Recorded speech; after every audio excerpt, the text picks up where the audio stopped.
I had numerous flight instructors and contributors to my training to figure this out, to figure out how can you fly an airplane with your feet. We're in good shape.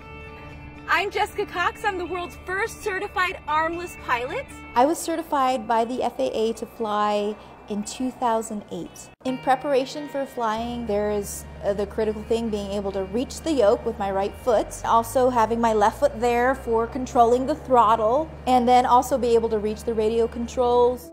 I was born without both of my arms. To this day, the doctors don't know the reason why. It's still a mystery as to how I didn't develop arms in utero. Growing up without arms was difficult. It called for unwanted attention. It called for a lot of pointing, a lot of times being picked on occasion because I was different.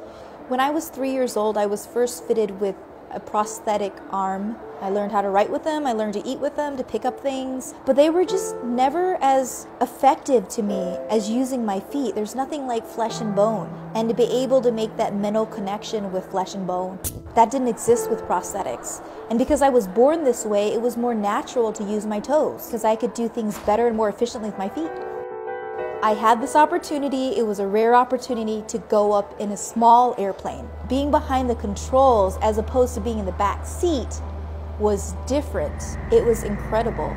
Airplanes were built to be flown with hands, and they're not the safest thing to be in anyway. You have to be very competent physically to handle the controls of an airplane, and not only that, but mentally, psychologically, you have to be aware of that, and that part I didn't have a problem with, but the physical demands of flying in an airplane were a little bit obviously more demanding for me to do it with my feet.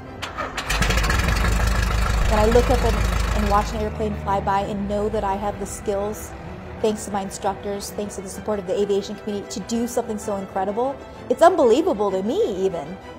Other than being a pilot, I also practice Taekwondo. I am a 3rd degree black belt.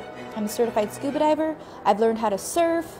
I have done a recent hobby called slacklining. It's like tightrope walking, but you're on a slack line. I'm a cyclist. I ride a modified bike. I love to swim. So I feel blessed with the life I was given, and I wouldn't want it any different.